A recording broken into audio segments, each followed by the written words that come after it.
নমস্কার বন্ধুরা, নমিতা কুকিং ওয়ার্ল্ডে আপনাদের সবাইকে স্বাগত। আজ আমি আপনাদের কাছে শেয়ার করতে চলেছি তালের শাঁসের বড়া।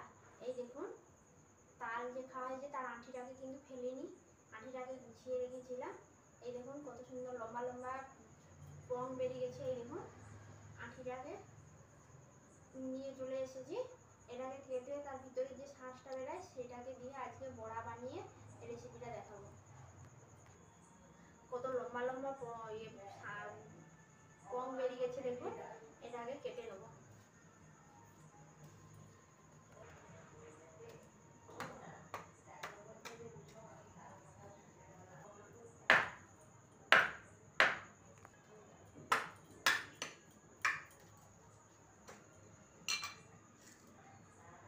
এই দেখুন এই শাঁসটা এটাকে বের করে নেবো। এইভাবে সব আঁঠিগুলাকে কেটে নেবো, তালের আঁঠিগুলাকে সব এইভাবে কেটে নেবো। দেখুন আবার একটা নিয়েছি, কেটে নেবো।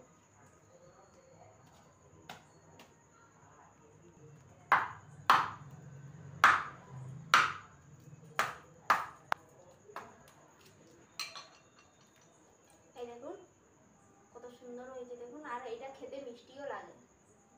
এইভাবে সব আঁঠিগুলাকে কেটে নেবো। সবগুলোই কেমন লম্বা লম্বা পং বেরিয়ে গেছে।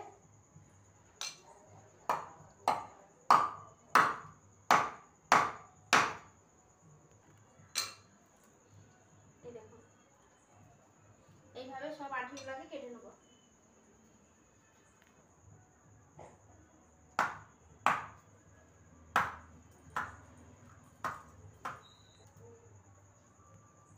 এই দেখুন এবার এই যে জায়গা নিয়েছি, এটা কাটারি না হলে কাটা ভালো হয় না, কাটারি দিয়ে সব আঁঠিগুলোই কাটা হয়ে গেছে আমার।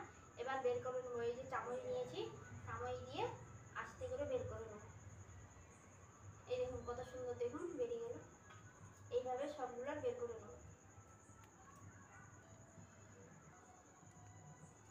এই দেখুন কত সুন্দর বেরিয়ে যাচ্ছে দেখুন।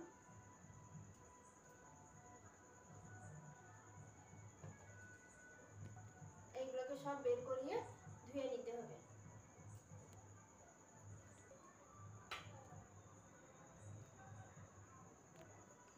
এই দেখুন আমার সব আঁঠির থেকে তাল শাঁস বের করানো হয়ে গেছে। এইগুলা খেতে মিষ্টি লাগে, কাঁচাও খাওয়া যায়, কত সুন্দর লাগে,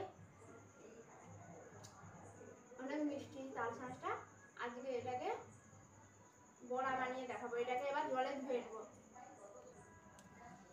এইগুলাকে গ্রামের দিকে সব রোদে দিয়ে শুকনো করে কাঠের মধ্যে জ্বালন হিসাবেও ব্যবহার করা হয়। কোনোটা তালের ফেলা যায় না, তালটার সময় তাল খাই, আঁঠিটা রেখে দিলে এই যে শাঁসটা খাই। এইটাকে আবার রোদে শুকনো করে জ্বালনও করা যাবে। এইটাকে এবার আমি ধুয়ে নেবো। এবার জল ঢেলে ভালো করে ধুয়ে নেবো।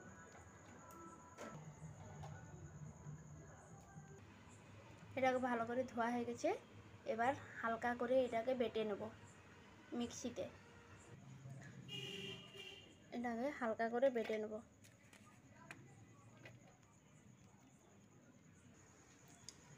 এই দেখুন তাল শাঁসটা আমার বাটা হয়ে গেছে। এই দেখুন তালের শাঁসের বাটাটাকে ঢেলে নিয়েছি। এবার এর সঙ্গে দিয়ে দেবো 1 কাপ ময়দা, 1 কাপ চালের গুঁড়ো, এতে চালের বাটাও দেওয়া যাবে, আমি চালের গুঁড়ো দিচ্ছি, নারকেল গুঁড়ো, লবণ পরিমাণ মতো, চিনি দিয়ে দিচ্ছি স্বাদ মতো, কালো জিরে, পানমৌরি অল্প একটু, আর দেখুন বাদামটাকে ভেজে রেখেছি, এটাকে গুঁড়িয়ে দিয়ে দেবো বাদামটাকে। এবার এটাকে ভালো করে মাখিয়ে নেব।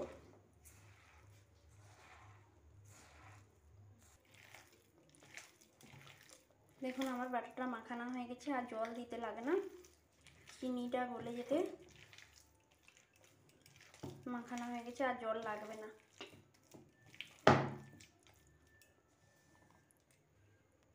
মাখানো হয়ে গেছে, আমি 5 মিনিটের মতো ঢাকা দিয়ে রেখে দেবো, চিনিটা একটু গলে যাবে ততক্ষণে। এইদিকে কড়াইটা বসিয়ে দিয়েছি, তেল দিয়ে দেবো, গরম হতে হতে সেই দিকে হয়ে যাবে। দেখুন কড়াইটা গরম হয়ে গেছে, এবার দিয়ে দিচ্ছি সাদা তেল।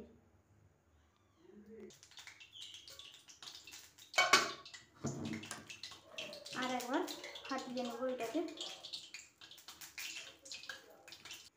তেলটা গরম হয়ে গেছে, এবার আস্তে আস্তে করে বড়াগুলো ছেড়ে দেবো।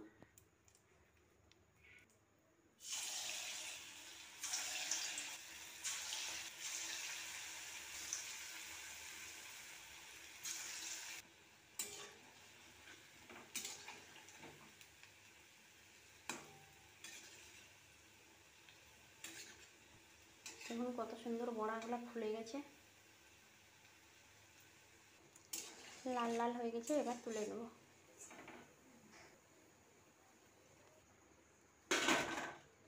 একটু নরম হবে, আবার বড়াটাকে ছেড়ে দেবো। এইভাবে সব বড়াটাকে ভেজে নেব।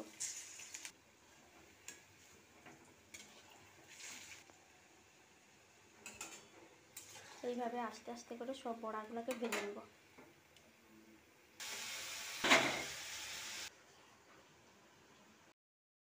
এই দেখুন আমার সব বড়াটাই ভাজা শেষ।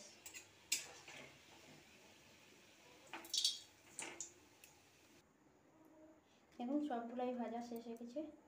এই দেখুন কত সুন্দর নরম হয়ে গেছে, দেখুন একদম নরম তুলতুল করছে যেন। এই দেখুন নরম, খেতেও সুন্দর স্বাদ লাগবে।